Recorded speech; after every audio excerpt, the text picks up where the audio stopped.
Je vais essayer de faire vite, on a 20 minutes. Donc, alors j'ai dit l'islamophobie, une manifestation exemplaire des nouveaux habits du racisme. Je vais m'expliquer. Moi, je vais essayer, dans le temps qui m'est imparti, de vous expliquer, faire un peu de théorisation pour essayer de comprendre comment l'islamophobie, on a intérêt en fait à comprendre et théoriser l'islamophobie à partir des outils que nous offre la sociologie du racisme. Euh, Bon, à la base, le racisme, on peut dire que c'est un rapport social, d'abord, de domination, qui, à partir du 19e siècle, a fait reposer les inégalités et l'exploitation, l'expulsion, même l'extermination de certains groupes catégorisés comme non blancs sur la croyance en leur infériorité biologique et donc par extension culturelle. Donc, c'est un racisme qui était très ancré dans la notion d'infériorité biologique, qui était théorisé bon, par toutes sortes de théoriciens qui faisaient de la pseudoscience. Et le racisme est ancré dans un contexte historique qui a été nourri donc, la pensée raciste a été nourrie dans la pratique par l'esclavage et la colonisation. Et ça, c'est important à dire tout de suite d'emblée. Après, excusez, la race, évidemment, c'est une fiction idéologique. Hein, c'est un produit du racisme et de la racisation qui produit les racisés et du racisme. Donc, la race, c'est une construction sociale sur laquelle reposent donc des rapports sociaux dits racisés. Et moi, ce que je vais essayer de vous suggérer, c'est que l'islamophobie se qualifie bien comme une manifestation du racisme, comme étant le fruit d'une racisation, puis reposant sur des mécanismes de domination. Et je vais essayer de donner des exemples plus tard, de montrer comment ça se manifeste aussi dans le contexte québécois. En gros, la racisation, parce que si on dit que les musulmans sont racisés, qu'est-ce qu'on entend par là? La racisation, et donc cette définition est bonne pour les peuples autochtones dans le contexte canadien, les minorités noires aussi dans le contexte canadien, plus largement occidental, qui sont issus donc de sociétés anciennement colonisées ou qui ont subi l'esclavage. Euh, Qu'est-ce qu'on entend par racisation? Ça repose sur ces trois procédés. D'abord, l'altérisation, c'est ça consiste en quoi? C'est-à-dire que certaines marques qui peuvent être physiques, mais aussi culturelles, on va le voir, du groupe racisé, sont considérées comme étant le fondement d'une différence radicale et absolue par rapport au nous, par rapport à la nation, aux Québécois, aux Français, aux Allemands. Donc, c'est constitution de l'autre en une altérité absolue fondée et dans la biologie, mais parfois, on va le voir, aussi dans la culture essentiellement. Donc, essentialisation, le groupe racisé considéré comme, tous les membres sont considérés comme programmés par leur nature biologique ou culturelle pour agir de la même façon. Donc, il y a une essence qui surdétermine tous les membres du groupe racisé, ce qui vient broyer en fait toute possibilité, toute place pour l'individualité. Les racisés sont considérés comme des spécimens produits en série. Finalement, infériorisation ou hiérarchisation, ben là, je ne vais pas m'attarder.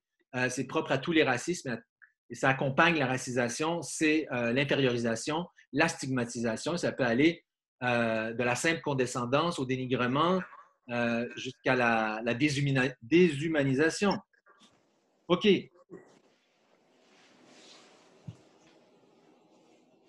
Donc, l'islamophobie, je considère que c'est un racisme, un racisme culturaliste exemplaire. Pourquoi je parle de culturaliste? Parce qu'à partir des années 60, on est passé d'un racisme qui était biologique avec le nazisme, dont le nazisme a constitué, je dirais, l'apogée, la manifestation extrême. On est passé à un racisme culturaliste. Pourquoi? Parce qu'après 1945, quand le monde prend conscience de la Shoah, des atrocités commises par les nazis, aussi dans le cadre du mouvement de décolonisation, le mouvement des droits civiques aux États-Unis. Bref, le racisme biologique n'a plus la cote et se reconstitue, se recompose graduellement dans les années 60, 70 jusqu'à aujourd'hui dans un racisme qui prend comme marqueur d'altérisation la culture de l'autre.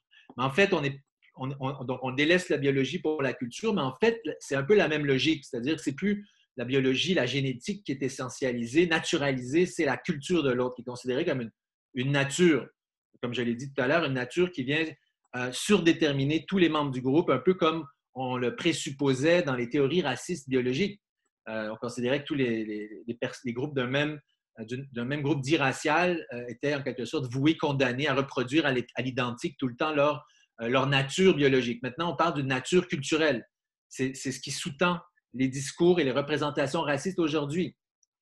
Et donc, à ce compte-là, ben, l'islamophobie, pour moi, aujourd'hui, depuis le 11 septembre 2001, est en quelque sorte un racisme culturaliste exemplaire. Pourquoi? Parce que, et là, je n'ai plus trop de diapos PowerPoint, je vais vous demander de m'écouter, il va y avoir un petit trou jusqu'à ce que je finisse avec quelques autres diapos plus loin. Mais ici, donc, pourquoi l'islamophobie comme racisme culturaliste exemplaire? Puisque aujourd'hui, surtout, enfin, depuis le 11 septembre, alors l'islamophobie prédate le 11 septembre, ça on pourra en reparler plus tard, mais le 11 septembre vient puissamment réactiver un cadre de pensée très racisant et stigmatisant en Occident, qui tend à poser les musulmans comme une menace physique déjà, mais une menace aussi culturelle, qui menace donc les valeurs à la base de la civilisation occidentale, donc dans une logique en fait très coloniale, très néocoloniale. Et quand on dit l'islam est une religion, certes, c'est une religion, et justement, le problème, c'est que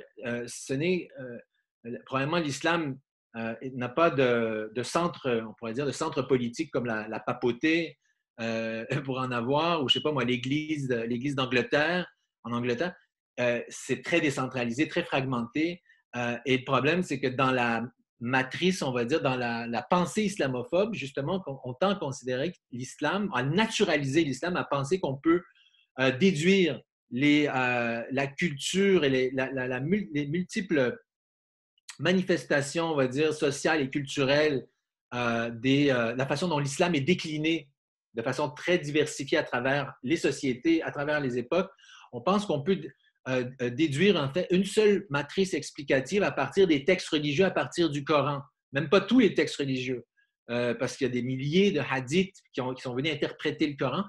Et donc, c'est devenu en quelque sorte l'islam est devenu comme la matrice explicative qui surdétermine les comportements de tous les musulmans.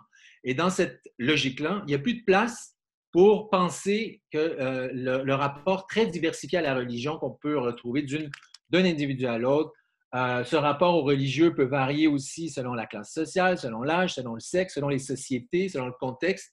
Bref, on a affaire en fait à des généralisations abusives, ce qui fait que les musulmans, les individus catégorisés, racisés comme musulmans, deviennent interchangeables dans l'imaginaire occidental. Chaque fois qu'un musulman défraie la manchette, pour les mauvaises raisons parfois, ou surtout pour les mauvaises raisons, pas pour les bonnes, il va faire office aux yeux du groupe majoritaire d'un spécimen de toute sa communauté. C'est comme si c'était sa culture qui s'exprimait à travers lui. Et ça, c'est un fardeau que tous les groupes racisés prennent avec eux. Les Noirs connaissent aussi la même chose, les personnes les personnes autochtones aussi connaissent la même chose. Quand il y a un crime, par exemple, qui est rapporté dans les médias, commis par une personne membre d'un de ces trois groupes, il y a toujours une tendance à interpréter, à décoder l'acte individuel comme étant le fruit de sa culture. C'est comme si l'individu était le bras armé de sa culture. Donc, chaque fois qu'un homme musulman, par exemple, va défrayer les manchettes pour violence terroriste, son cas va être présenté dans les médias ou perçu par le public comme le sous-produit de sa culture musulmane. C'est comme si c'était l'islam qui parlait à travers lui. Chaque terroriste, chaque fanatique religieux, parce qu'il y en a, risque d'être perçu comme le bras armé de sa culture, comme j'ai dit. Donc, on peut penser, par exemple, à la violence conjugale, qui va être systématiquement présentée, ou pas systématiquement, mais dans les médias comme quand il s'agit d'un musulman, d'un crime d'honneur. Alors, on vient congédier toute forme d'analyse féministe qui présenterait peut-être ce type de violence comme étant assez typique dans toutes les sociétés patriarcales, il faut le dire, en Occident. Quand un homme, un frère perd le contrôle sur sa conjointe, son épouse, il y a des cas de violence conjugale qui sont fréquents. Sauf que quand c'est ici, quand ça se passe avec un Québécois blanc, on va dire qu'il s'agit d'un cas de problème psychologique qui doit être traité par la psychiatrie. Justement, ce qui vient, alors que quand il s'agit d'un musulman, c'est la culture qui parle, vous voyez. Je vois qu'il me reste 10 minutes. Les minorités musulmanes en Occident, désormais, constituent aussi une menace intérieure. Donc là, on voit des parallèles à faire avec l'antisémitisme, en fait. La thématique de la menace intérieure, aujourd'hui, elle est propre elle est propre à l'islamophobie, mais on la retrouvait aussi dans l'antisémitisme classique. C'est de dire, dans le fond, que dans le cas des musulmans, on considère en quelque sorte que, excusez-moi, je suis en train de me perdre dans mes notes. Voilà, que cette menace, en fait, elle est multiforme. Comme il ne reste plus beaucoup de temps, je vais présenter deux types de menaces sur lesquelles se fixe en fait l'islamophobie. C'est la menace à l'égalité des sexes, qui est très présente, en fait, depuis la colonisation, qui a justifié la colonisation, notamment en Algérie, mais aussi ailleurs. Aujourd'hui, depuis le 11 septembre, depuis que la religion a commencé à être devenue un problème, les questions de laïcité de religion sont débattues dans l'espace public. L'islam est devenu comme étant un intrus, en quelque sorte, un élément incompatible avec nos valeurs féministes. Les valeurs féministes en Europe, en Occident, et c'est-à-dire en Amérique du Nord et en Europe, ont été nationalisées de façon à renforcer un clivage, en fait, entre le nous national, caractérisé par son féminisme exemplaire, et l'autre musulman, caractérisé par une culture viscéralement patriarcale dans laquelle les femmes sont soumises par leurs hommes. Okay? Donc, au Québec, d'ailleurs, la culture musulmane entre guillemets, parce qu'elle n'existe pas, je vais vous dire, là, pour être provocateur, les musulmans sont une communauté imaginée, mais dans les médias, on présente fréquemment donc la culture, l'islam, la culture musulmane comme étant posant problème dans l'espace public. On l'a vu avec les débats sur les accommodements religieux au Québec. On l'a vu ensuite avec la saga de la Charte des valeurs en 2014. Puis là, on l'a vu voir encore plus récemment avec la loi sur la laïcité qui a été adoptée, dont les autres panélistes vont parler certainement plus en détail. Donc, chaque fois, ce débat libère une parole islamophobe qui opère des amalgames entre hijab, islamisme et oppression des femmes. Les femmes voilées dans cette logique sont considérées en fait systématiquement comme manipulées et manipulatrices. Manipulées parce qu'elles sont téléguidées par les islamistes, par des barbus, leur père, leur frère, leur mari, mais manipulatrices aussi parce qu'elles manipulent le groupe majoritaire en affirmant que leur hijab est compatible avec nos valeurs d'égalité des sexes. Vous voyez? Donc, ce n'est pas vraiment important dans cette logique de leur donner la parole. D'ailleurs, très peu de médias ont donné la parole aux femmes voilées dans le cadre de ces débats, où pourtant c'était leur voile qui posait problème. Il n'y aurait pas eu de débat sur la laïcité au Québec, ni en France, ni partout en Europe, si ce n'était de ce hijab qui dérange, de ce hijab qui est considéré un peu comme un cheval de Troie des mouvements islamistes. On considère que les femmes voilées par leur foulard sont en quelque sorte l'avant-poste d'un islamisme conquérant. Et ça m'amène à l'autre menace, c'est la menace justement d'islamisation. Là encore, il y a un lien à faire avec l'antisémitisme d'après. Tu sais, je parlais tout à l'heure du lien entre la menace intérieure, donc cette minorité insoluble qui menace la majorité assiégée. On l'a retrouvé avec l'antisémitisme et on le voit avec l'islam. Maintenant, il y a aussi quand on parlait le complot juif, on retrouve maintenant son équivalent, sa traduction dans l'islamophobie avec le complot islamiste. Dans cette logique, l'islamisme radical constitue l'étalon de l'islam. On l'a dit tout à l'heure, ça c'est un fruit de la racisation. Et donc, c'est une sorte de... l'islamisme radical est une sorte de cancer qui peut créer des métastases, se répandre dans l'esprit, le corps de tous les autres musulmans qui ont une volonté de coloniser les institutions québécoises et de transformer la société, la culture québécoise à l'image de cet islam radical. Okay? Donc, du coup, tout musulman, même si, dès qu'il présente ou il manifeste sa foi, il est soupçonné, il est un islamiste en puissance. Il est radicalisable parce qu'il adhère à la même religion, à cette religion qui prédispose dans l'imaginaire occidental à la violence, au sexisme, à l'orthodoxie religieuse, bref, à des valeurs qui ne sont pas les nôtres. Vous voyez? Je veux terminer, je vois qu'il me reste 3 minutes. Alors, si on parle de racisme, d'un groupe racisé qui subit le racisme systémique, ça suppose aussi que ça une discrimination systémique. On devrait le voir dans l'espace public.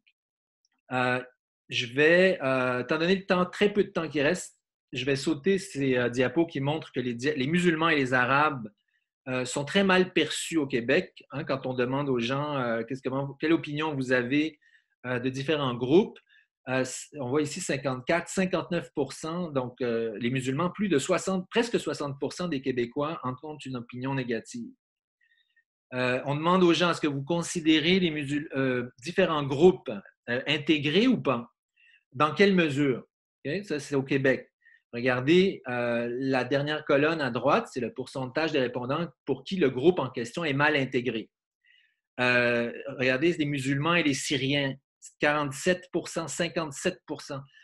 Ils ont demandé, les Syriens, à cause du contexte, c'était le contexte de la crise des réfugiés. Alors, on voit ici déjà avec les deux tableaux que j'ai présentés que les Arabes et les musulmans sont très mal perçus.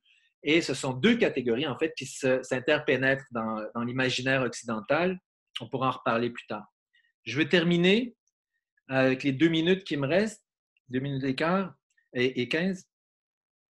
Non, les groupes haineux, je vais laisser ton... Ah oui, non, alors rapidement, les musulmans sont systématiquement, depuis les 5 dernières... Entre 2015 et 2017, du moins, c'est les données que vous voyez ici, font partie sont le groupe le plus ciblé par les crimes haineux selon les données policières. Les données policières, c'est juste la pointe du iceberg. Je vous invite à aller lire un rapport sur les crimes haineux qui a été produit par la Commission des droits de la personne et auquel a contribué Eve Torres, qui va parler après moi, qui vient vous décrire qualitativement quelle forme ils ont interviewé des victimes de crimes haineux. Et on voit que les musulmans sont surreprésentés parmi les personnes qui sont ciblées violemment dans l'espace public et les femmes musulmanes en particulier par des propos violents et parfois même des altercations physiques, parfois même. Voilà, donc 1 minute, c'est parfait. Je termine maintenant alors avec la discrimination à l'embauche. On a des tests de discrimination qui existent, qui ont été faits au Québec. Il y en a un encore une fois de la Commission des droits de la personne, ça date de 2011. Moi, j'y ai participé à cette recherche comme chercheur principal. En gros, cette recherche consiste à envoyer des paires de CV fictifs par centaines en réponse à de vraies offres d'emploi dans la région montréalaise. Je vous donne des résultats. Et tous les paires de CV comprennent toujours un CV, alors des CV identiques en termes de qualification, de formation. La seule chose qui change dans la paire, c'est qu'un CV a un nom canadien-français, par exemple Tremblay, Gagnon, et l'autre a un nom à consonance tantôt arabo-musulmane, tantôt africaine, tantôt latino-américaine, donc 3 groupes racisés. Et on s'intéresse au taux de succès, le différentiel. Je vois que ça a sonné, mon temps est fini. Je vais juste terminer rapidement, si vous me permettez, Marissa. Voilà, donc on s'intéresse à voir s'il y a des différences dans le taux des probabilités pour chaque groupe d'être convoqué à un entretien par rapport aux candidats de référence blancs. Ce qu'on voit, donc, comme vous le voyez ici, un CV, un CV de Canadien français de Tremblay a en moyenne 1,65 fois plus de chances que les CV minoritaires d'être convoqués en entretien. Le CV africain, c'est celui qui est le plus souvent discriminé, avec 1,72 fois plus de chances pour le CV majoritaire d'être convoqué en entretien que le CV africain. Et pas très loin derrière, le CV d'une personne à consonance arabe. Donc, toute chose étant égale, le majoritaire a 1,63 plus de chances d'être convoqué à l'entretien. Et le taux net de discrimination qui a été calculé, c'est à partir d'une formule que je vous épargne, c'est 34,5 %. Ça veut dire que les refus, une fois sur trois, on peut penser raisonnablement que les minorisés dans l'étude n'ont pas été, leur CV n'a pas été retenu, a été écarté pour des raisons discriminatoires. Voilà, donc je vais arrêter tout de suite sans conclusion, sans phare ni conclusion, pour donner la parole à mes collègues. Merci. Merci beaucoup, Paul Ide, pour cette présentation révélatrice et instructive. Ça nous donne vraiment les bases pour comprendre les processus de racisation et des discriminations contre un groupe tellement hétérogène comme les musulmanes, et aussi évidemment des données pour avoir un aperçu de comment cette discrimination se manifeste ici au Québec. Je vois qu'il y a beaucoup de questions qui commencent à rentrer dans la question-réponse. C'est génial, merci beaucoup. On va toujours les prendre à la fin. Donc, je vais procéder à présenter Idil Issa, qui a travaillé avec des organismes à but non lucratif au Qatar, en Malaisie, en Afrique du Sud et au Canada. Elle écrit fréquemment pour des médias comme le Globe and Mail, Esquire et les magazines Colors et Maisonneuve. Les sujets qu'elle aborde touchent les questions de race, de religion et de genre. Elle participe également à différentes chaînes télévisées pour défendre les droits des populations marginalisées et opprimées, en mettant l'accent sur les expériences des femmes musulmanes racisées. Merci d'être avec nous ce soir, Idil, et la parole est à vous. Merci beaucoup, Marissa. Bonjour tout le monde. Comme Marissa avait dit, mon nom est Idil Issa. Je porte plusieurs chapeaux. Je suis membre de la Conseil interculturel de Montréal. Je suis une militante. Ça fait plusieurs années que je fais le travail de terrain pour défendre les droits des femmes musulmanes au Québec. Et alors, je vais raconter un peu de mon histoire et de l'histoire de... Mon histoire ressemble à l'histoire de plusieurs femmes musulmanes qui vivent au Québec. Je suis née à Winnipeg. J'ai appris le français à Winnipeg. L'école s'appelait École Sacré-Cœur. Ensuite, quand c'était le temps pour l'école secondaire, j'ai déménagé à Toronto et je suis venue au Québec pour étudier à McGill. J'ai fait mon bac en philosophie et sciences politiques. Et quand j'étais à McGill, c'était entre 2003 et 2008. C'est à cette époque qu'on a commencé à entendre les controverses à propos de l'accommodement raisonnable. Alors, toute cette histoire de la loi 21, ça a commencé vraiment à cette époque-là, avec les communautés et les minorités religieuses qui essaient d'accéder à leurs droits. Le droit de pratiquer la religion, c'est protégé dans le charte canadien, mais aussi on a notre propre charte ici au Québec qui protège la liberté de conscience et de la religion. Et les cours, normalement, s'occupaient de ces plaintes-là. Les cours étaient l'endroit où les minorités religieuses pouvaient aller pour demander pour l'accommodement raisonnable. Par exemple, s'ils travaillaient à un lieu pour demander pour faire la prière ou avoir accès à la nourriture halal, etc. Mais souvent, ces demandes pour l'accommodement raisonnable étaient politisées. Alors, on rappelle du Hérouville, ils avaient leur charte de valeurs qui ciblait vraiment les musulmanes, dans laquelle on avait des stéréotypes à propos des musulmanes qui étaient assez négatifs. Il y avait aussi un incident à une cabane à sucre où les musulmanes voulaient manger la nourriture halal et c'était vraiment médiatisé, c'était dans les médias, on parlait de ça. Alors, avant ça, c'était vraiment quelque chose que les cours occupaient des demandes des minorités religieuses. Mais après, le débat a commencé à être politisé. On commençait à parler. Il y avait certains politiciens qui même bâtissaient leur carrière sur ces controverses. Et là, on a commencé à introduire les lois de laïcité. Alors pour moi, vu que le débat a commencé avec l'accommodement raisonnable, l'origine, c'était pas la laïcité, c'était pas pour préserver la laïcité au Québec. Je pense pas qu'il y avait les papistes qui étaient en train de faire le prosélytisme. Vraiment, même les enseignantes musulmanes ou juifs sont pas en train de faire le prosélytisme. C'était plus quel espace est-ce qu'on donne aux minorités religieuses au Québec?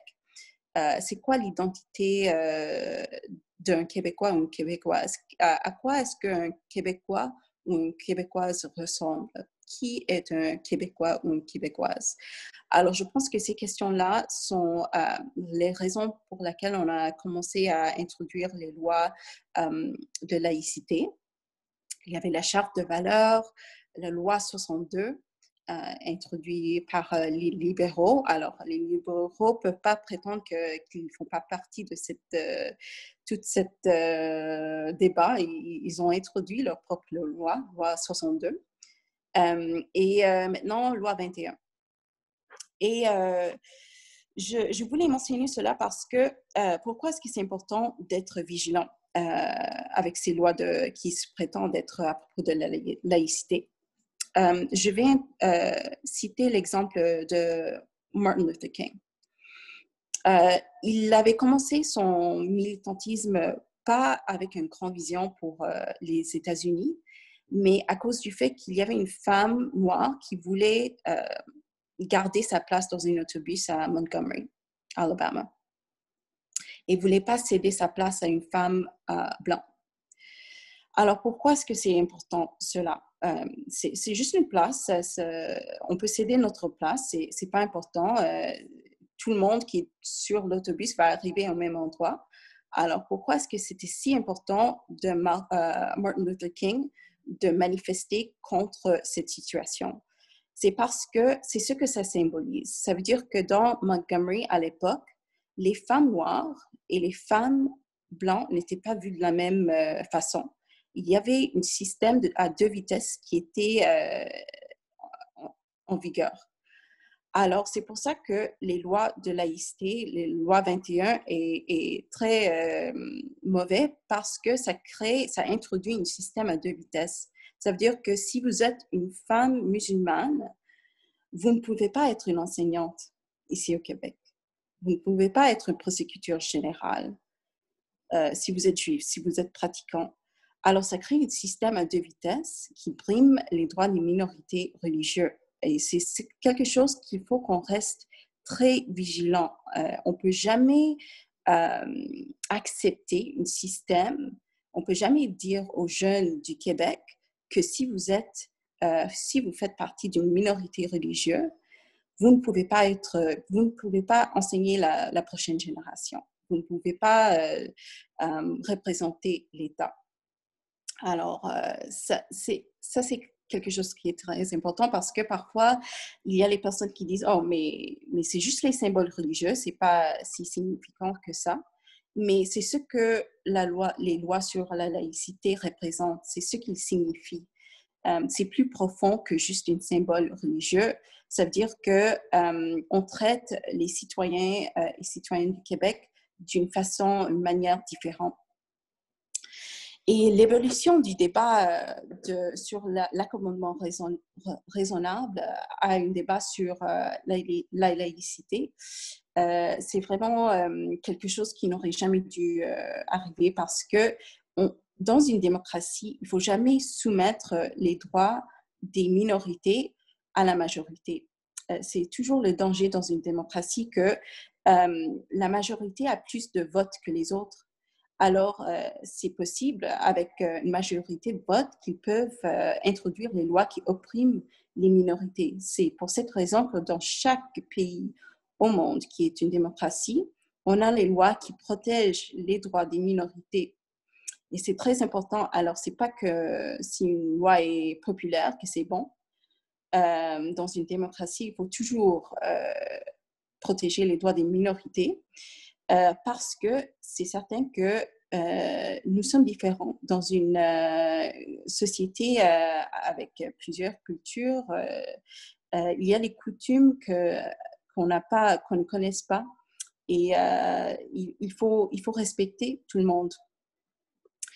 Alors, pour moi, j'ai mobilisé les femmes musulmanes contre la loi 21. Il y a à peu près 200 personnes dans un groupe sur les réseaux sociaux.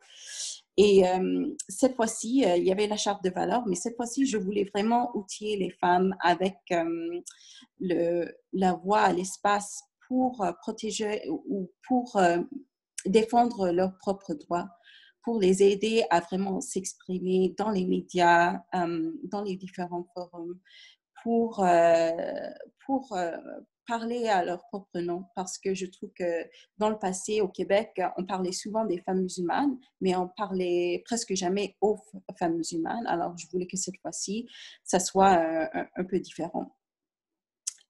Moi, je sais que moi et plusieurs des personnes avec qui je travaille, Eve Torres et plusieurs d'autres, on n'arrêterait jamais jusqu'à ce que la loi 21 est éliminée. Parce que, comme j'ai dit, ça crée un système à deux vitesses. J'encouragerais les jeunes Québécois et Québécoises de continuer à étudier l'éducation, le droit, n'importe quoi, parce que quand vous êtes en train de commencer vos carrières, j'espère qu'à ce point-là, la loi 21 n'existerait pas.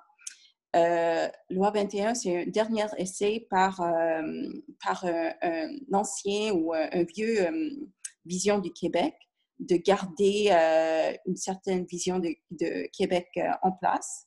Mais le Québec est déjà différent. Le Québec me ressemble, le Québec vous ressemble. Nous sommes des Québécois et Québécoises. Et la société va faire une place pour nous. J'espère que ça va être facile, mais ça peut être difficile aussi.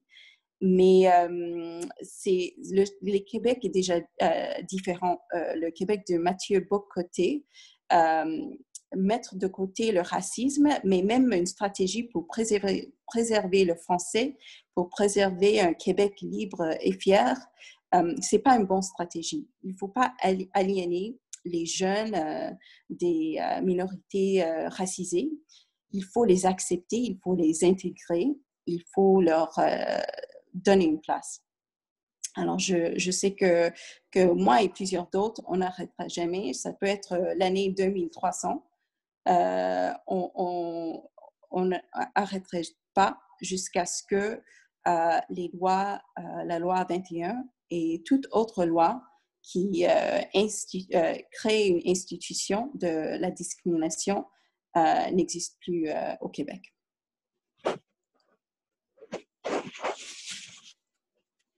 Merci beaucoup, Idil, pour votre présentation très, très motivatrice. On va continuer avec notre troisième panéliste. Diplômée en droit et sciences humaines, Eve Torres est une citoyenne engagée depuis plus de 18 ans au sein de la société québécoise. Militante féministe et antiraciste, elle œuvre de son mieux pour la justice sociale.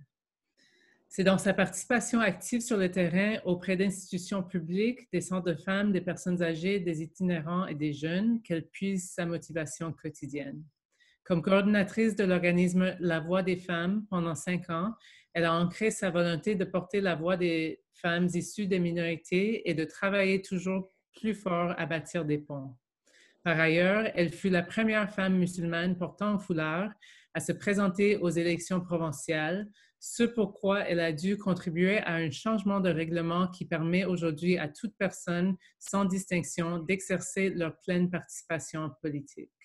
Invitée à de nombreuses participations publiques, elle contribue activement aux débats de société.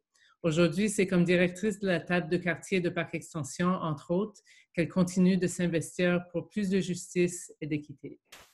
Ève, la parole est à vous. Bonsoir, merci beaucoup pour l'invitation. C'est toujours bizarre d'entendre lire des choses comme ça sur soi. Bonsoir tout le monde. Donc, écoutez, avoir le dernier, le dernier tour de table, ça n'est pas chose facile. C'est sûr que mes collègues ont apporté beaucoup de choses. Un petit peu émue avec votre introduction et je vous remercie d'avoir honoré la mémoire, c'est ça, des personnes qui ont perdu la vie dans l'attentat de la mosquée de Québec. Et vous savez, demain, il y a énormément, j'en profite pour un placement publicitaire, énormément d'événements en lien avec, avec cette tragédie-là.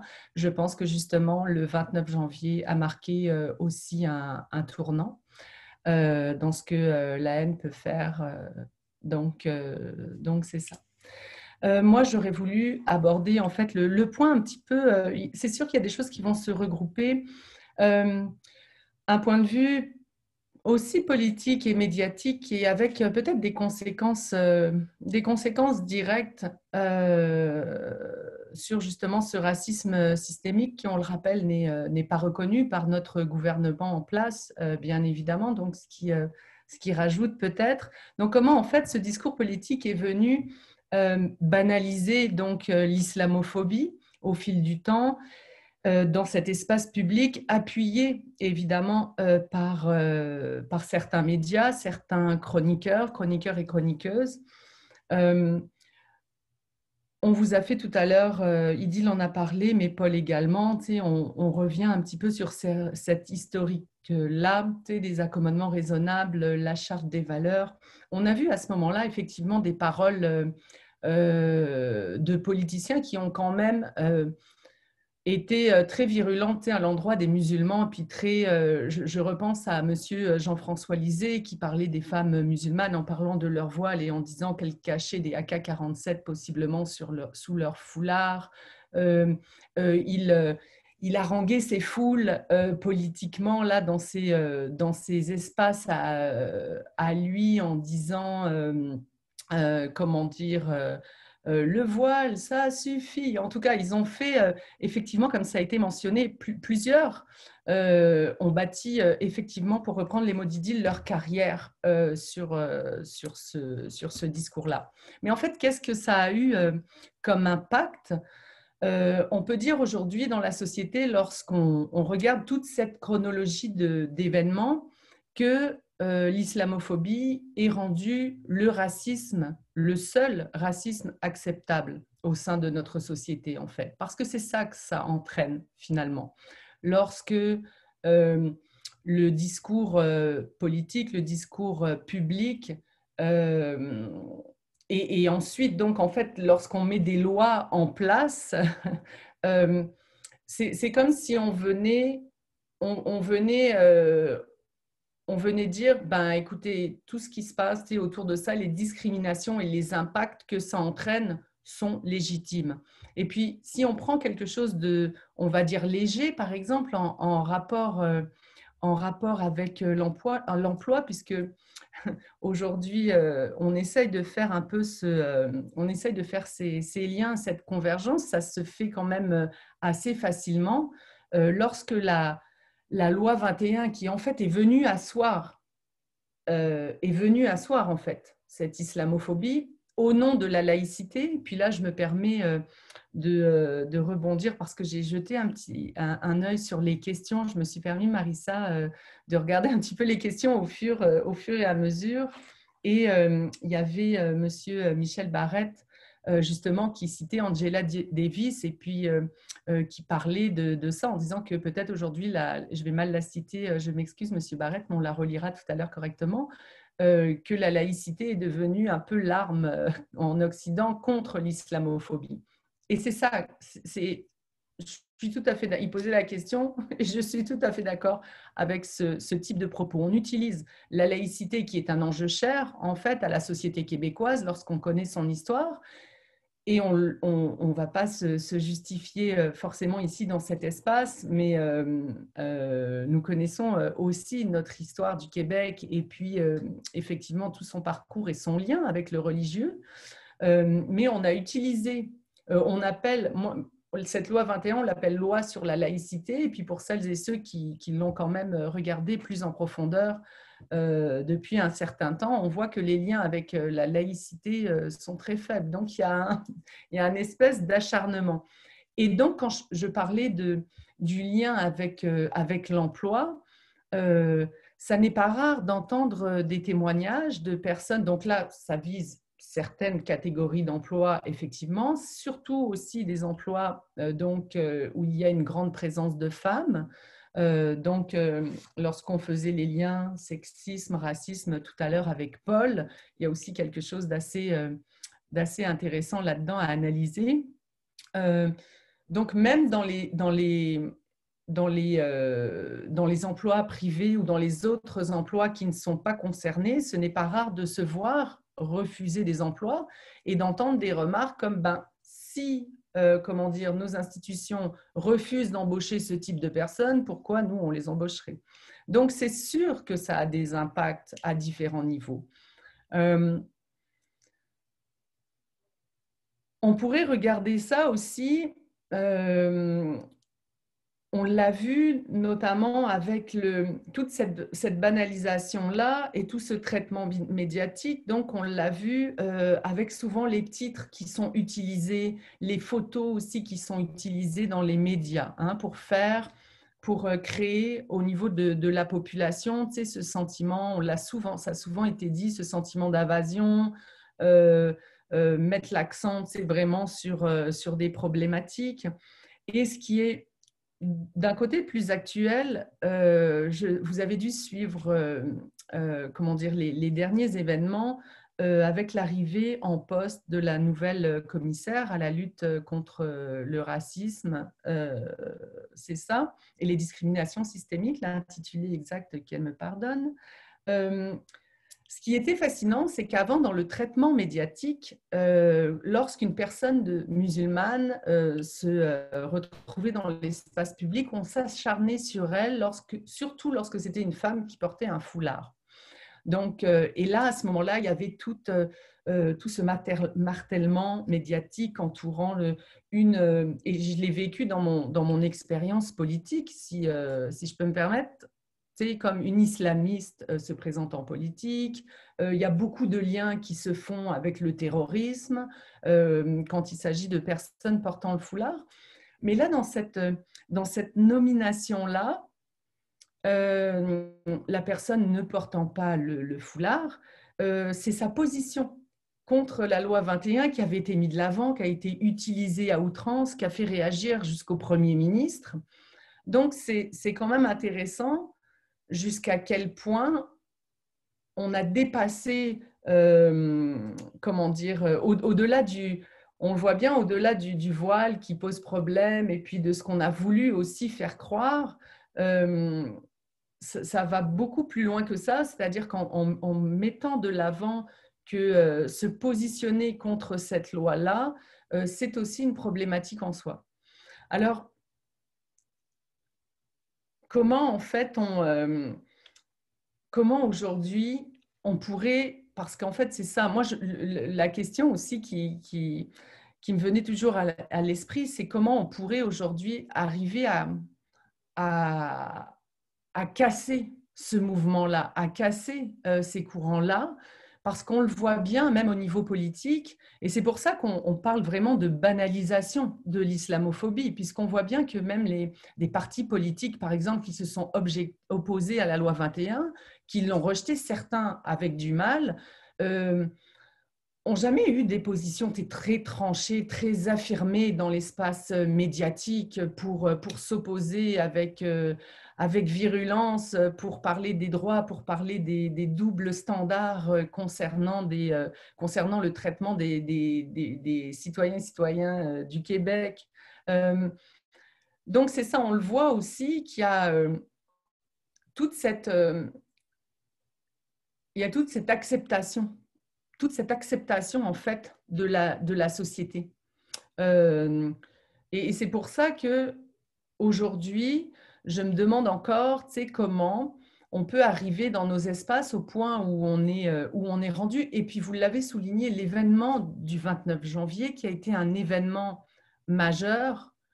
Je peux vous dire que dans les différentes communautés, on était nombreuses et nombreux à penser que ça allait changer quelque chose. Comme je l'ai entendu de leurs proches, qu'ils ne seraient pas morts en vain.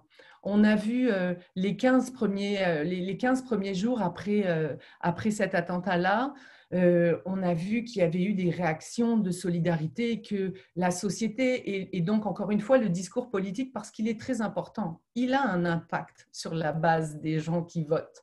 Il a un impact sur ce que le citoyen s'autorise à penser, à dire ou à faire.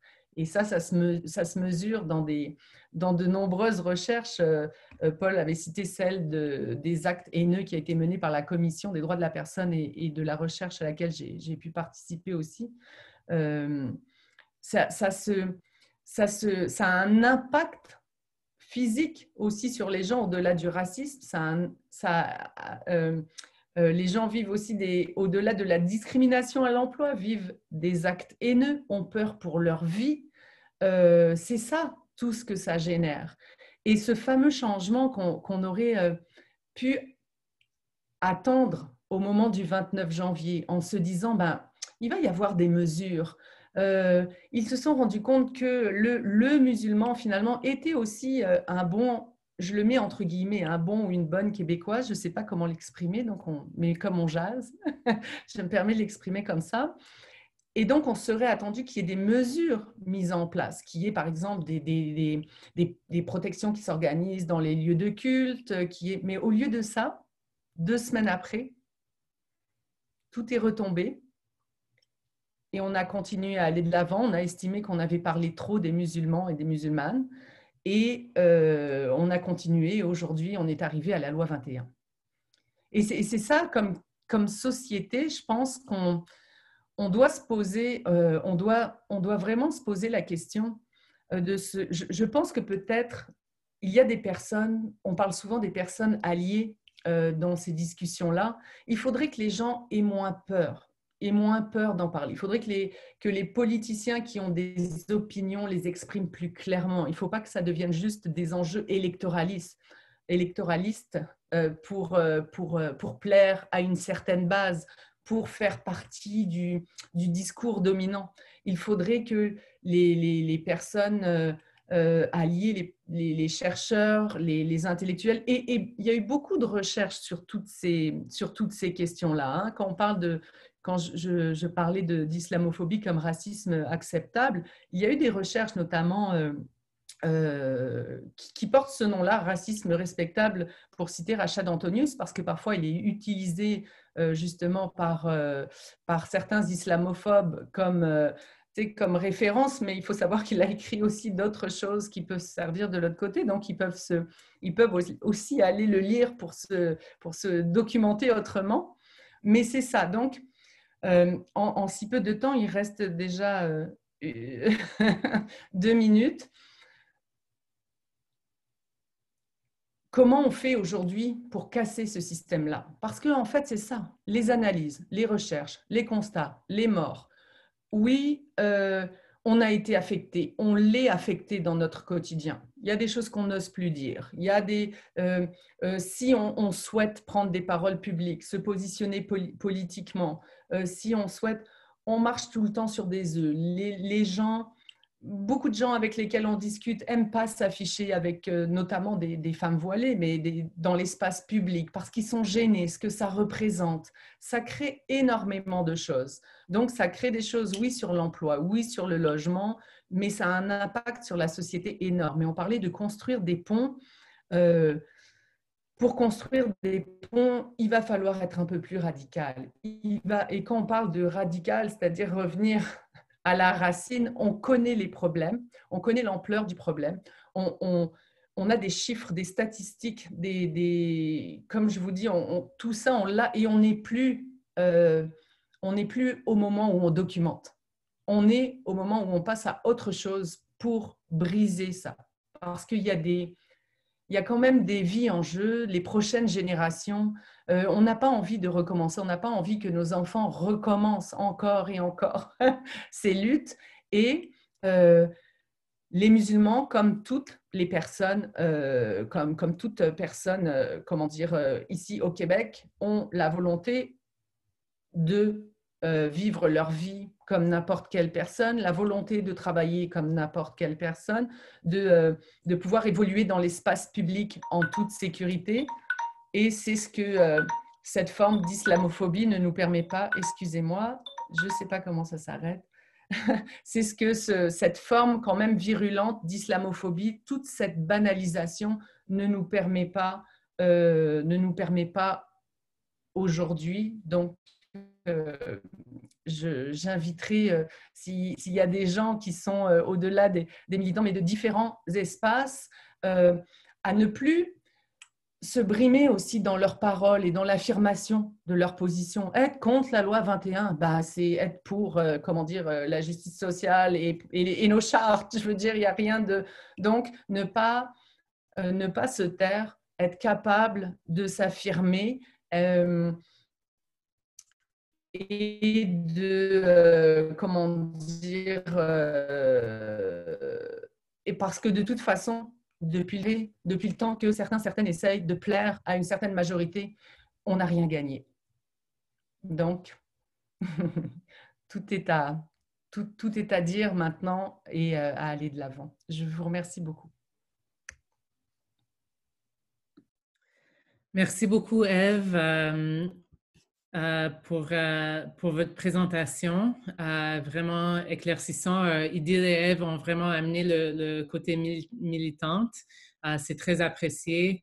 Et c'est frappant, certains des constats, celui de l'islamophobie comme étant rendu le seul racisme acceptable. C'est vraiment frappant, particulièrement quand on voit que il y a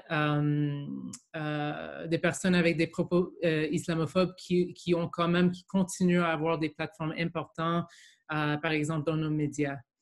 Je veux souligner que nous avons eu plus de 200 personnes participantes pendant ce webinaire, donc ça évoque vraiment l'intérêt porté à ce sujet et l'importance de poursuivre puis de continuer à approfondir cette conversation. Je vois qu'il y a eu également un échange dynamique dans le chat. Je tiens vraiment à remercier énormément nos 3 panélistes pour être là avec nous ce soir, pour le partage de leurs connaissances et leurs expériences qui met beaucoup de lumière sur notre thème de racisme systémique et islamophobie. Donc là, on va passer à la période des questions. Je vois qu'il y en a pas mal, donc je vais essayer d'en faire le tri pour en poser plusieurs en même temps. Mais d'abord, j'aimerais, on a quelques consignes par rapport aux questions-réponses. Camille, je pense que tu peux ramener les diapos. Parce qu'aussi, pendant que les questions se posent, j'aimerais vous inviter à passer à l'action avec Amnesty International contre le racisme systémique. Nous avons un outil en ligne pour envoyer un message au Premier ministre Legault avec les 7 députés qui forment le groupe d'action sur le racisme en copie.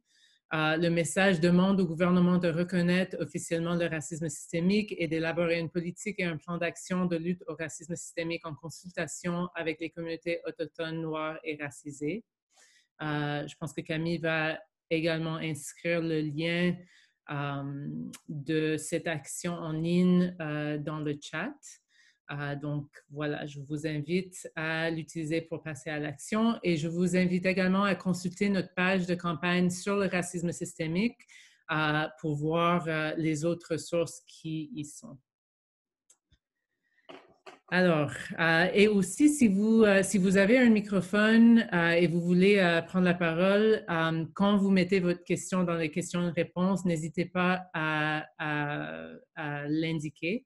on va pouvoir activer votre microphone. Donc, je vais commencer. Il y avait plusieurs questions qui touchent un peu d'une façon ou d'autre la question de la mobilisation, de comment est-ce qu'on peut confronter cet enjeu. Donc, je vais lire les questions de Lina, de A. Farley et de Cassandra, et puis ouvrir le plancher aux panélistes pour répondre. Donc, on a Lina qui dit comment faire comprendre au gouvernement que c'est injuste de décider du sort d'une minorité en laissant la majorité décider. Donc, vraiment, comment est-ce qu'on peut transmettre cette urgence à notre gouvernement? On a Cassandra, si je peux trouver sa question parmi tous les autres, qui demande comment pouvons-nous utiliser nos plateformes afin d'instruire la société québécoise face à l'islam, notamment sur les questions de la place de la femme, du hijab, etc. Étant convertie à l'islam, je crois que c'est une question d'expliquer et démontrer la vraie facette de l'islam. Le racisme doit être attaqué par la connaissance. Ensuite, on a A. Farley qui a une question un peu différente, mais je l'ai regroupée avec ces autres parce que c'est toujours une question de quelles actions nous pouvons prendre. Cette personne dit « Nous parlons souvent d'actions à prendre en grande ville pour les communautés musulmanes et d'autres communautés religieuses minoritaires, mais que pouvons-nous faire en région pour nos communautés locales? » Donc, je ne sais pas, c'est quand même large comme question, mais à vous, nos panélistes, à nous dire si vous avez des rétroactions à ces questions-là.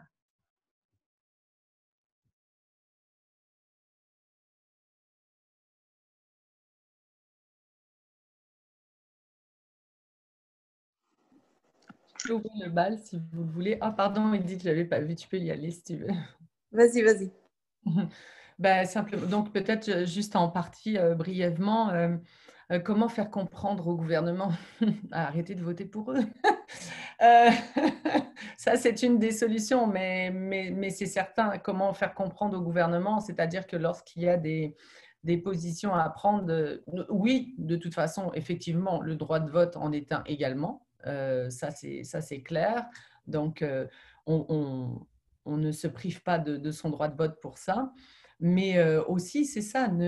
Moi, je pense que vraiment ne pas être gêné d'exprimer. Beaucoup de gens, je l'ai mentionné, je m'excuse de me répéter, mais beaucoup de gens hésitent encore. Tu sais, être vu, bon, avec une personne noire, avec une personne autochtone, pour certains, et notamment en politique, tu sais, c'est vendeur, c'est la vitrine. Et je m'excuse, je dis ça avec ironie. Mais par contre, avec des personnes musulmanes, c'est difficile, même pour organiser des activités. Donc, c'est peut-être déjà de plus avoir peur, tu sais, d'aller de l'avant, de prendre des positions. Et puis, pour ceux qui cherchaient un petit peu en région, très brièvement, tu sais, c'est sûr, il y a toujours des activités. N'hésitez pas à inviter les gens de vos communautés, tu sais, les gens de chez vous pour avoir des discussions, des rencontres. Et puis, sachez que oui, vous aurez toujours des réponses différentes parce que, bien ce que certains et certaines pensent, nous avons des personnes, même si nous sommes, par exemple, je prends l'exemple d'Idil et moi, deux femmes musulmanes, nous avons des personnalités différentes, des modes de pensée, on s'entend sur plein de choses et pas sur d'autres. Donc, n'hésitez pas effectivement à avoir ces discussions, mais aussi vraiment plus largement à prendre des positions quand même claires, selon moi.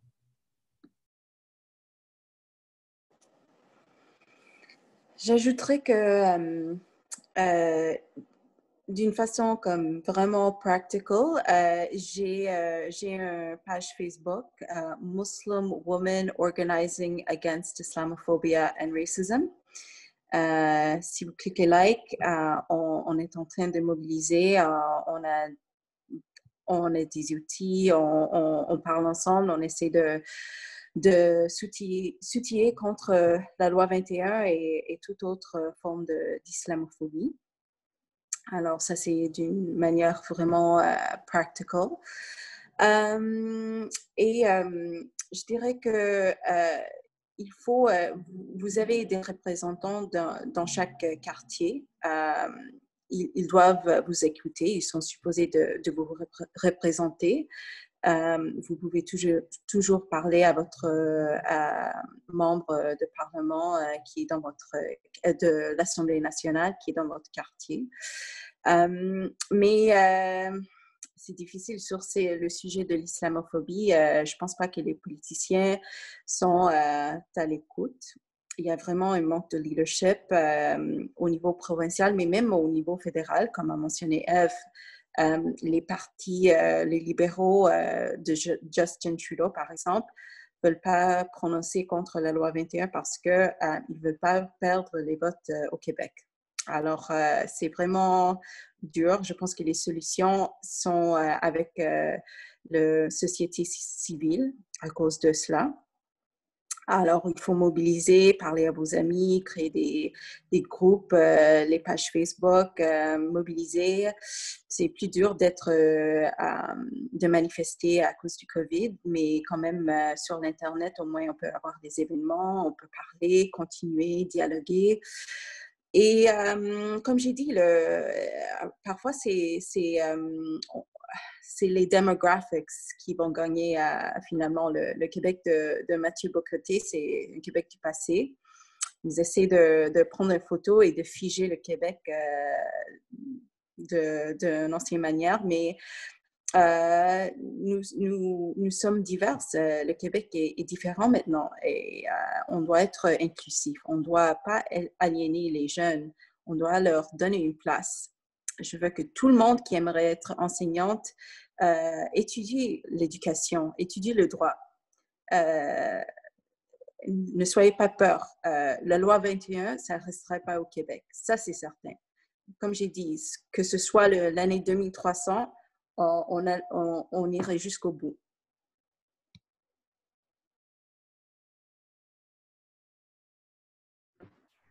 Paul, est-ce que vous vouliez intervenir en ce moment ou vous allez attendre? Je pense que c'est non, même si le micro est désactivé. Donc, je vais poursuivre avec deux questions qui ne se ressemblent pas exactement, mais qui touchent tous les deux la question de la femme musulmane et du féminisme. Donc, je trouve la question de Sylvie. Je m'excuse, il y a plein de questions ici. Voyons. Sylvie pose la question, elle dit « Vous avez parlé du voile et de ce qu'il représente. Elle aimerait savoir que représente-t-il au juste.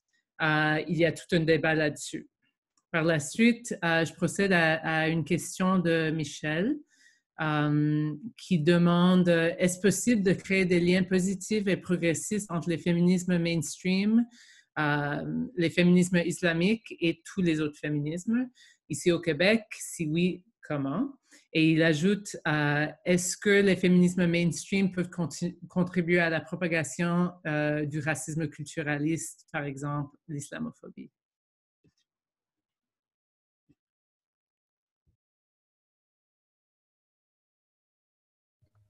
Vous voulez que j'y aille?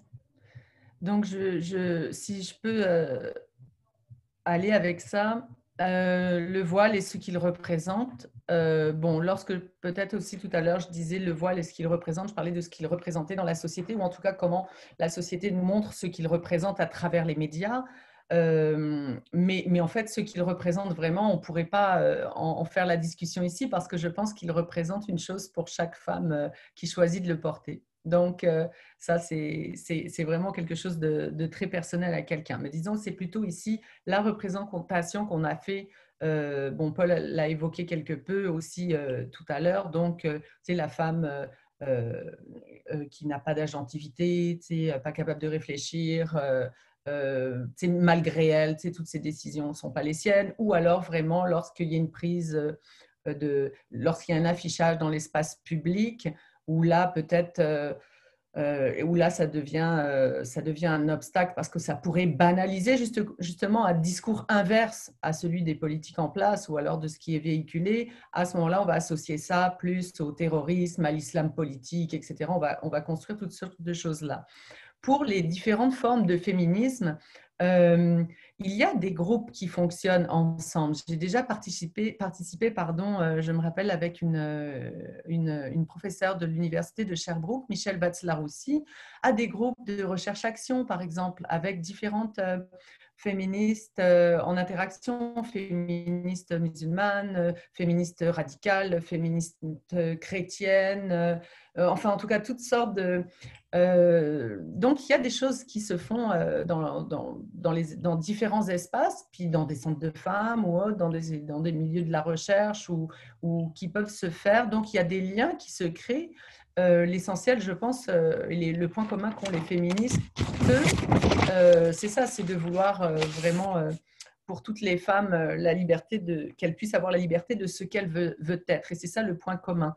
Et le lien avec les féministes mainstream qui pourraient contribuer évidemment à la propagation je ne me rappelle plus la fin de la question, mais je l'avais vu, c'était également de Michel.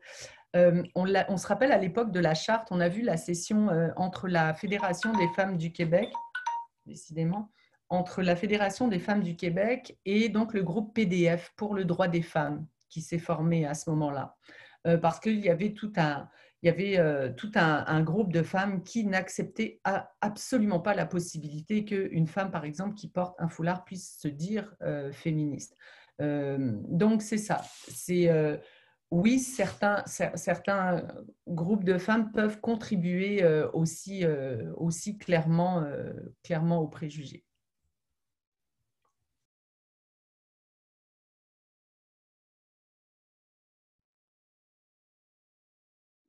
J'ajouterais, si je peux me permettre, j'ajouterais sur cette question de Michel Barrette, à laquelle Ève vient de répondre, alors il y a une féministe en France qui s'appelle Christine Delphi, qui a dit que toute cette fixation sur le voile, le fait que maintenant que en France, dans l'imaginaire médiatique, dans la sphère médiatique politique, que le fait que le sexisme a été en quelque sorte racisé. Donc, le sexisme est devenu projeté chez l'autre. Est-ce que ça a eu comme effet pervers? Ça a un effet pervers pour les femmes du groupe majoritaire, puisqu'on parle plus, on considère que l'égalité des sexes a été atteinte. Tu sais? Au Québec, comme en France, on retrouve la même chose.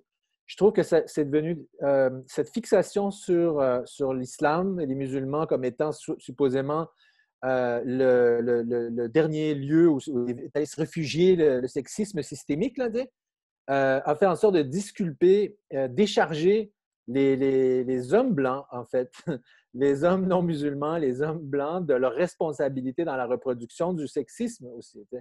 Donc ça, il faut le dire. Puis, donc oui, le féminisme a été instrumentalisé, c'est vrai, mais ce que j'aimerais ajouter aussi, puis ça, c'était une question de Mouloud, je sais qu'on ne me l'a pas posé, mais il y a Mouloud qui pose la question. Il y a aussi des membres du groupe racisé, des groupes du groupe racisé en espèce, des musulmans, des musulmanes, qui peuvent aussi contribuer à reproduire certains préjugés sur l'islam, en généralisant, en surexagérant, en fait, la menace islamiste dans le contexte québécois. Et ces gens-là ont souvent une audience, disons, surdimensionnée par rapport à leur poids dans la communauté. Pourquoi? Pas une audience, je veux dire une écoute, une tribune, puisqu'ils viennent conforter le discours majoritaire, souvent islamophobe, du groupe majoritaire. Donc, ils ont une tribune qu'on n'accorde pas nécessairement aux femmes qui disent exactement le contraire de ce que le gouvernement, les politiciens veulent entendre. Les femmes voilées, notamment, qui ne donnent pas la parole assez. Voilà.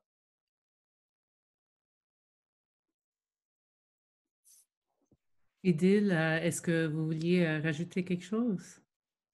Oui, dans mon parcours, vraiment, j'avais beaucoup de liens avec les groupes féministes. La Fédération des femmes du Québec m'a aidé beaucoup. Je n'étais pas invitée par la CAQ pour leur parler de la loi 21. Alors, j'ai trouvé un moyen de me présenter quand même. Et c'était à cause de la FFQ. Gabrielle Bouchard était ma camarade. Elle m'a aidée, elle m'a cédé la moitié de son temps parce que je savais que comme le groupe la plus importante pour les femmes au Québec, elle sera invitée. Alors, les liens de solidarité sont possibles, existent.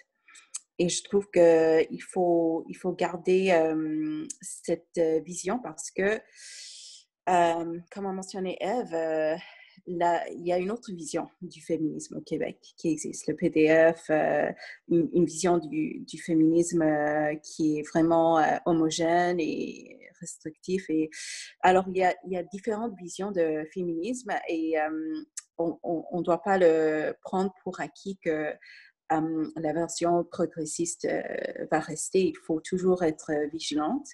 Il faut être en solidarité. Et oui, alors je pense que c'est possible et on devrait continuer de garder ces liens de solidarité. Merci beaucoup. Et je profite de l'occasion de mentionner que notre webinaire vers le début de mars, dans le cadre de la Journée internationale de la femme, sera au sujet de l'antiracisme, les intersections entre le féminisme et l'antiracisme. Donc, on va avoir l'occasion d'approfondir un peu plus sur cette question. On a une question de Yann qui a suscité beaucoup de discussions dans la question-réponse. Déjà des réponses très intéressantes qui donnent plusieurs perspectives, mais c'est quand même une sorte de question qu'on reçoit ou qu'on entend beaucoup. Donc, j'aimerais donner l'occasion aux panélistes d'y répondre. Yann dit « Je ne comprends pas l'utilisation du terme racisme et racisme systémique dans les présentations. La définition offerte par M. Eid, altérisation, essentialisation, infériorisation, peut s'appliquer à toute forme de discrimination ou de violence visée vers des catégories identitaires en particulier, le sexisme, homophobie, etc. Les malaises et les violences de la société québécoise depuis la Révolution tranquille visent les religions spécifiquement. Parfois, certaines vont amalgamer et mêler les ethnies, cultures avec les religions et il me semble que les présentations ici ne différencient pas les violences particulièrement québécoises dirigées contre les religions. Il me semble que ça aiderait la cause de cibler le problème plus spécifiquement et de nommer directement le type de discrimination dont il est question. J'aimerais avoir des éclaircissements. Je peux rapidement dire d'abord, je pense que la définition que j'ai donnée du racisme systémique, effectivement, l'altérisation, l'essentialisation, l'infériorisation, c'est applicable aussi à d'autres rapports de domination, de genrés ou hétérosexistes. Donc, c'est pas... voilà. Donc, après, c'est pas intéressant d'en rester là. Puis il faut voir pour chaque groupe, pour chaque contexte socio-historique, comment se manifestent ces procédés-là, quels sont les marqueurs d'altérisation. Est-ce que c'est ce qu'on porte sur la tête? Est-ce que c'est l'accent? Est-ce que c'est je sais pas moi, le fait d'être... C'est toutes sortes de choses. Enfin, bref, les marqueurs peuvent varier d'un groupe à l'autre et d'un contexte à l'autre.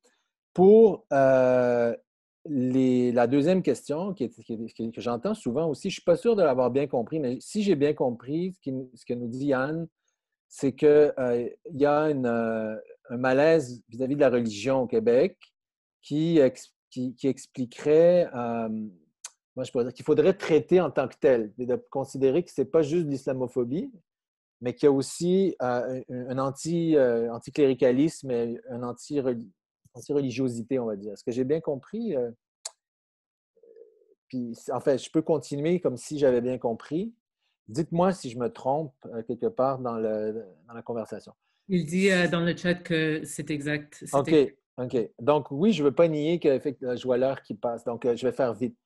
Oui, au Québec, on a une histoire d'anticléricalisme, mais justement, tout cet anticléricalisme de la Révolution tranquille visait une institution religieuse, okay? Donc, qui exerçait un pouvoir politique. Donc, le but, c'était vraiment là, il fallait vraiment laïciser. L'Église avait un contrôle, un impact et une influence sur les politiques et sur les institutions. Elle était partout. Alors, on n'est pas dans la même dynamique maintenant. On parle d'individus dont les signes, on va dire, ostentatoires ou visibles religieux qui appartiennent à des minorités posent problème. C'est plus l'Église. Alors, on soupçonne, on les soupçonne souvent d'être manipulés par des groupes religieux derrière. Mais il n'y a aucune étude sérieuse qui montre que les mouvements islamistes au Québec, il n'y a aucune donnée, aucune preuve qu'ils menacent la neutralité religieuse de l'État en infiltrant par des femmes voilées ou autres, ou des barbus. Bon, il y a tout un complot un peu imaginaire, qui est propre au racisme. C'est ça que je veux dire. Ève disait, et où le problème? Tu sais, quand on... Alors, pour s'attaquer, sortir l'arsenal, l'artillerie lourde législative, ben, il faudrait bien qu'il y ait un problème à la mesure de l'atteinte au droit. Mais on ne le voit pas, le problème. Voilà, je vais m'arrêter là. Est-ce que quelqu'un peut-être veut répondre? Allez-y, Ève, Idil, si vous voulez intervenir. J'ai pas, enfin en tout cas, oui, effectivement, Paul pose certainement mieux que moi, comment dire, cette question-là, mais juste, je voulais ajouter que, tu sais, on distingue trop ici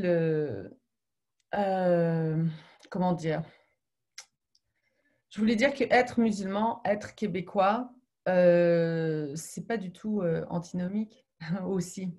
Tu sais, tout ce qui va autour de ça, on peut...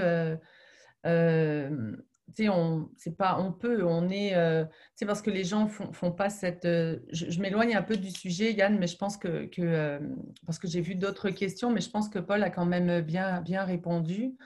Euh, il y a ce côté-là aussi, tu sais, cette espèce de mythe-là qu'on entend souvent dans les propos qui reviennent. Tu sais, on est musulman ou on est québécois. Tu sais, il faut être québécois. Donc, comment être québécois? Euh, et ça, c'est des choses qui reviennent tout le temps et aussi qu'on pourrait peut-être... le concept, tu sais, au niveau de la façon dont était construite la religion à l'époque et comment elle s'était institutionnalisée est complètement différent ici, par exemple, des personnes musulmanes, tu sais, qui vivent leur religion et qui évoluent justement, tu sais, qui ont un travail, qui évoluent dans l'espace public, qui s'engagent, bon, qui s'impliquent en politique, qui s'engagent dans différents mouvements et tout ça. Donc, c'est le rapport est complètement différent aujourd'hui. Puis je pense qu'à travers les années, puis tout ce qui s'est passé au sein de, tu sais, depuis 2001, admettons, quand on a vu tout ça, tu sais, on l'a bien vu que toutes les personnes de confession musulmane, tout ça s'illustrait dans de nombreuses choses et que le fait d'avoir une foi n'était pas un obstacle à être un citoyen et à construire aussi son identité québécoise à travers ça, même si on n'est pas né ici, mais qu'on vient d'ailleurs. Donc, il y a beaucoup de choses, en fait, qui sont entremêlées. Et je voulais juste rajouter cette dimension.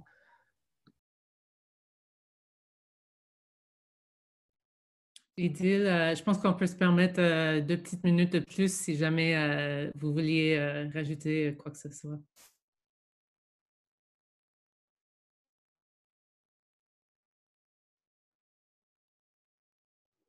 Je pense que Ève et Paul ont répondu de meilleure façon.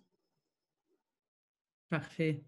Ben, vu qu'il est 19h30, je vais essayer on va pouvoir terminer là. Je suis désolée aux personnes qui n'ont pas eu des réponses à leurs questions, mais j'espère et je crois que vous avez trouvé l'événement instructif et motivant aussi, j'espère. Je fais écho de ce que Idia a dit par rapport à une façon de se mobiliser qui est de prendre rendez-vous avec votre député. En fait, vous le savez, Amnesty International est un organisme de défense des droits humains et de mobilisation dans ce sens.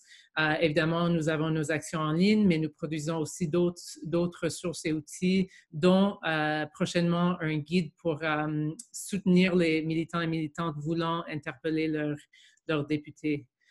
Donc, je vous encourage à nous contacter si vous êtes curieuse ou si vous voulez vous mobiliser à nos côtés. Donc, sur ça, un énorme merci de la part d'Amnesty International à nos 3 panélistes pour leur présence et leur partage. Et à vous tous et toutes d'avoir participé avec nous ce soir. Et j'espère vous revoir lors de notre conférence virtuelle le 23 février. Je vous invite encore une fois à passer à l'action avec Amnesty pour lutter contre le racisme systémique et de consulter notre page web. En fait, juste avant de dire bonne soirée, je ne sais pas, Eve, si vous l'avez mentionné, pour celles et ceux qui sont à Montréal, je sais qu'il y a un événement de commémoration de l'attentat qui aura lieu demain, je pense à 17 h. Demain en présence, donc à la place de la première, là où avait eu lieu le premier événement, donc au coin de Jean Talon, au Métro Parc, donc de 17 h à 18 h. Évidemment, si vous avez des symptômes de Covid, restez à la maison et tout se fera dans le respect des règles de distanciation. Mais surtout aussi, comme c'est le cas de la semaine de la sensibilisation musulmane, il y a d'autres événements en ligne et dont à 19 h, celui en direct de Québec. Donc, vous trouverez facilement sur les réseaux sociaux de nombreux événements. Merci beaucoup d'avoir fait ce rappel. Bien sûr. Merci encore tout le monde et passez une belle soirée. Merci beaucoup. Merci à vous. Merci.